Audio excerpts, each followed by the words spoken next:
लालित साहब, आपको क्या लगता है कि बाकायदा पाबंदी ही रखी जाती वो ज्यादा बेहतर था, या फिर कुछ आपने शराइत और जवाबित बना दिए, कुछ ज़ाब्ता अखलाक तय कर दिए और कहा कि जी आप इन रूल्स एंड रेगुलेशंस को फॉलो करके कर सकते हैं? डू यू थिंक ये एक समझदारी का फैसला है? बहुत ही अफसोस आ रहा है मुझे कि ये किस किस्म की हुकूमत है। ना इसमें कैलिबर है, ना इसमें क्या कहते हैं, कोई सेंस ऑफ रिस्पॉन्सिबिलिटी है। हम लाते हैं टॉक शोज और अनलिमिटेड एंटरटेनमेंट सिर्फ यूट्यूब पर। अगर आपने अभी तक हमारा चैनल सब्सक्राइब नहीं किया तो अभी सब्सक्राइब करें और बेल आइकॉन को क्लिक करके हमारी लेटेस्ट वीडियोस के बारे में अपडेट जानें।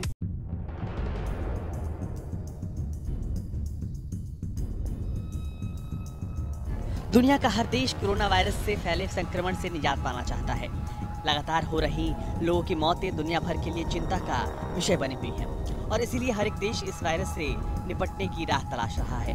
शोधकर्ता लगातार प्रयास में लगे हैं कि जल्द से जल्द इस वायरस को हराने वाली वैक्सीन का निर्माण कर लिया जाए ताकि लोगों को मौत के मुंह से बचाया जा सके। और इन्हीं प्रयासों के बीच हर एक देश एक दूसरे से जरूरी दवाई समेत चिकित्सा के उपकरणों का आयात कर रहा है।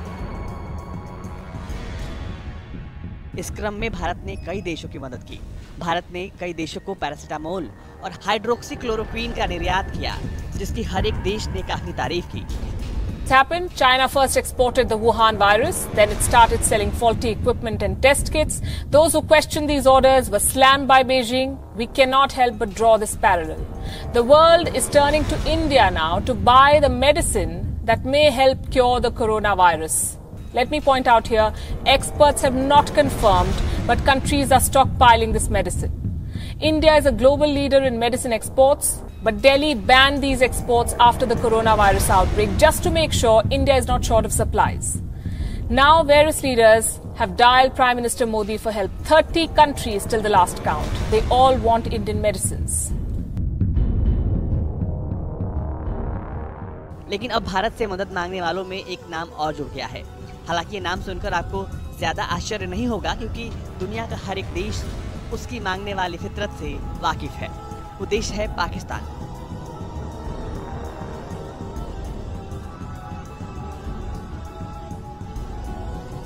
पाकिस्तान में कोरोना वायरस तेजी से पैर पसार रहा है। इस महामारी को रोकने के लिए प्रधानमंत्री इमरान खान की सरकार ने भारत से मदद मांगी है।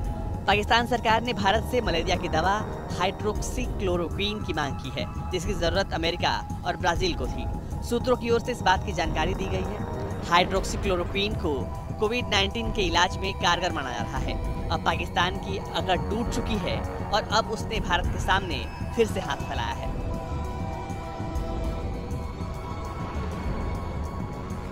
इस बार उसने भारत से मलेरिया की हाइड्रोक्सीक्लोरोक्वीन दवाई मांगी है, जो कोरोना वायरस से लड़ने में सफल मानी जा रही है। वो बात और है कि अभी हाल ही में पाकिस्तानी सेना ने भारतीय सीमा पर बसे गांवों को निशाना बनाकर मोर्टार और गोलियां दागी थी, जिसकी वजह से कई निर्दोष गांव वाले मारे गए। लेकिन ये तो पाकिस्तान की हमेशा से फितरत रही है। एक हाथ मदद मांगता है और दूसरे हाथ खंजर चलाता है। सिर्फ पाकिस्तान ही नहीं, बल्कि कश्मीर के मामले में पाकिस्तान के सुर में सुर मिलाने वाले तुर्की और मलेशिया ने भी भारत के सामने इस दवा के लिए हाथ फैलाए हैं।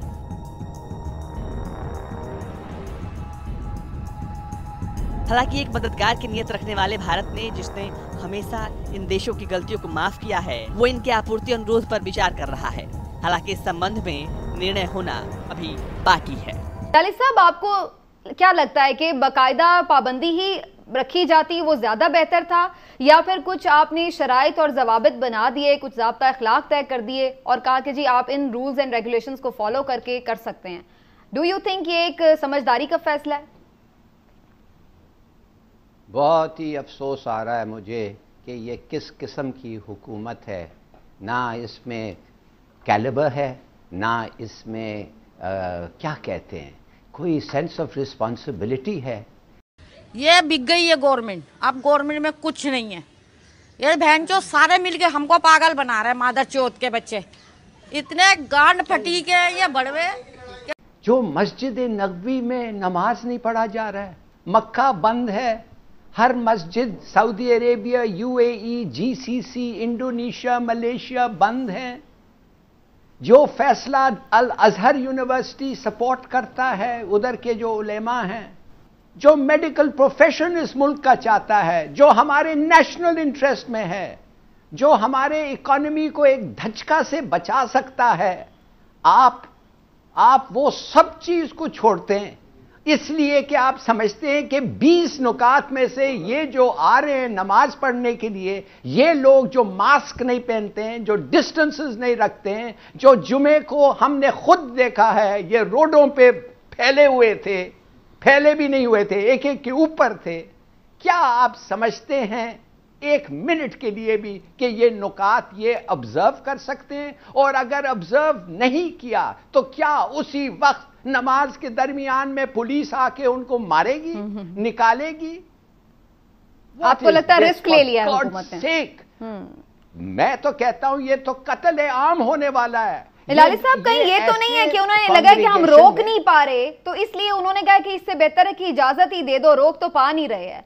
क्योंकि हम तो देख रहे हैं फिर भी जब पाबंदी थी भी तो फिर भी लोग आ रहे थे। आप अगर नहीं रोक सकते, आप अगर लॉ को इंप्लीमेंट नहीं करते, बदतरफ हो जाएं, खुदा के लिए बदतरफ हो जाएं और लोगों को ना मारें, लोगों इन्फेक्शन ना फैलाएं। खुदा के लिए एक हद होता है जिसके बाद आदमी यू लूज योर पेशेंस और आदमी कहता है ये कित घटिया लोग हैं ये। और अलवी साहब जाके बैठ के इनके साथ फैसला किया 20 नुकात जिसमें मैं क्या या किससे आप पूछे, एक नुकात भी वो नहीं मानेंगे। क्या डिस्टेंसिंग उनको पता क्या है? आप मुझे बताएं आप। अगर ये नहीं किया इन्होंने, मास्क नहीं पहना, डिस्टेंसिंग, आप मुझे एक चीज प्लीज बताएं फिर क्या होगा? क्या पुलिस वाले बीच नमाज में आके उनको हटाएंगे? It's madness. अब मुझे पूरा यकीन हो गया है कि ये इन लोग इस मुल्क को ये एक दिन एक नमाज का फैसला नहीं कर सकते जो पूरी दुनिया ने मुसलमान ने किया है, ये नहीं कर सकते। और आप समझते हैं कि ये मुल्क चला साहब तो आपने इंपॉर्टेंट पॉइंट्स उठाए हैं। जब ये इत्तेफाक है तो फिर पहली बात तो फिर आपकी जाया हो गई ना। क्यों इलाली साहब, ये तो आपको भी लग रहा है कि ये इस पे अमल दरामद तो नहीं हो सकता किसी भी तरह, दोनों तरह ही नहीं हो सकता। देखिए, पहली बात यह है कि अब ये 6 फुट का जो मामला है इसको भी भूल जाएं।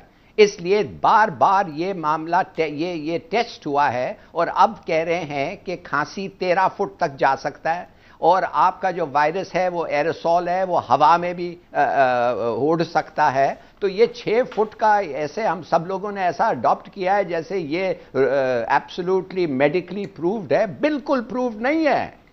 ये जो वायरस है, it is the most infectious virus in the world, in history. ऐसे लोगों ने कभी देखा ही नहीं है। और आप जाके नमाज पढ़ना चाहते हैं मस्जिद में और आप समझते हैं ये लोग, इनको कोई डिसिप्लिन नहीं आता है। आपने इनको लाइन बनाते हुए देखा है कभी उम्र में? खुदा के लिए ये तो इट्स ए डिजास्टर। मैं तो कहता हूं इसको रोको। काश के कोई लीगल तरीका होता, इसलिए कि लोग मरेंगे, इन्फेक्ट होंगे, और भी लोग इन्फेक्ट होंगे। It's so obvious. पता है मुझे पूरी दुनिया में क्यों ये खत्म नहीं हो रहा है, क्यों नहीं हो रहा है कि एक ही हम ही लोग हैं जो समझते हैं कि ये ठीक है। कोई और नहीं, सऊदी अरेबिया, यूएई, जीसीसी कोई नहीं। बस सर, जो इसके अगेंस्ट है वो कह रहे हैं कि सिर्फ एक मस्जिद से ही तो नहीं फैल रहा ना वायरस, और भी इतनी चीजें खुली हुई हैं ना, राशन की दुकानें भी तो खुली हुई हैं, डॉक्टर्स के पास भी आपको जाना पड़ रहा है, आप और भी 100 काम जिंदगी के कर रहे हैं, लेकिन पाबंदी सिर्फ नमाज पे लगाई जा रही है। जाहिर है लोगों की एक इमोशनल अटैचमेंट है इस चीज से कि लोग जाना चाहते हैं। क्या बात कर रही हैं आप? कमाल है। आप एक आदमी के you are equating a man's life with standing in. खाना लेना तो आपको जाना पड़ता है ना, डॉक्टर के पास तो आपको जाना पड़ता है। अगर नहीं जाएंगे आप मर जाएंगे। नमाज अगर आप घर में पढ़े तो आप नहीं मरेंगे, बल्कि पूरी दुनिया में पूरे उलेमा ने कहा है कि पढ़ो घर पे। ये कोई एग्जाम्पल आप दे रही है? किस किस्म का एग्जाम्पल आप दे रही है? सर मैं तो हर तरह का पॉइंट ऑफ व्यू रखती हूँ। अगर उधर फैल सकता है तो इधर भी फैला दें। हर तरफ से हर तरह का पॉइंट ऑफ व्यू तो डिस्कस होता ही है ना। प्लीज यहीं पे होल्ड कीजिएगा, मैं जरा इमरान साहब से इस पे राय जरूर लूंगी। इमरान साहब, जो इसके लोग मुखालिफ हैं वो ये कहते हैं कि भाई जब आप मीडिया चैनल्स चला रहे हैं, जब आपके हॉस्पिटल्स में भी लोग इकट्ठे होते हैं, जब आप लोगों के पुलिस में भी हेडक्वार्टर्स में भी लोग इकट्ठे होते हैं, जब आप राशन बांटते हैं, जब आप इमदाद देते हैं, वहां भी लोग इकट्ठे होते हैं, तो जो आपको बुरे लगते हैं वो सिर्फ वो नमाज वाले ही बुरे लगते हैं जो इकट्ठे होते हैं। लेकिन आप ये देख लें कि इसका तरीकाकार क्या है। जो अभी हिलाली साहब बात कर रहे थे, या पहले मैं आपके सवाल के जवाब में बात कर रहा था, अभी अमेरिका में आप देखें क्या उन्होंने क्या कहा है। अमेरिका में अभी आज जो लेटेस्ट कहा गया वो ये कहा गया है कि अमेरिका में कोरोना फैलने की सबसे बड़ी वजह ये है कि जो एसिम्पटम्स लोग हैं, यानी ऐसे लोग जिनमें कोई भी इसकी अलामात जाहिर नहीं होती लेकिन कोरोना उन पे अटैक कर चुका होता है, वो कोरोना का शिकार हो चुके होते हैं, लेकिन 50-60% लोग वो होते हैं जिनको पता भी नहीं चलता कि उन्हें कोरोना है। वो जब फैलते हैं, घूमते हैं, जाते हैं, तो उनकी वजह से बहुत सारी जगहों पे ये फैल जाते हैं, कैरियर के तौर पर काम कर रहे होते हैं। अब मुझे आप ये बताएं कि क्या तमाम आने वाले नमाजियों का पहले टेस्ट किया जाएगा और ये देखा जाएगा कि आया इसने ये कहीं कैरियर तो नहीं है, या इस पे कोरोना के वायरस ने हमला तो नहीं किया। यह बड़ा मुश्किल काम है और फैसले तो और भी बड़े अच्छे किए जाते हैं, लेकिन मसला इस पे कि इस पे अमल दरामद कैसे कराएंगे, इसकी सीरियसनेस का अंदाजा आप इस बात से लगा लें कि आज हिलाली साहब आज जिस इजलास में ये फैसला किया गया उसकी जो फुटेज आई है, अगर आप वो देखें तो उसमें जनाब जफ़र मिर्ज़ा साहब ने और हमारे जो वफाकी वज़ीर मजहबी अमूर हैं उन दोनों ने भी मास्क नहीं लगाया हुआ। यानी आप सरकारी सतह पे जब मीटिंग्स में बैठते हैं उसमें भी खुद भी मास्क नहीं लगाते, तो आप लोगों से इस पे कैसे अमल दरामद करवाएंगे?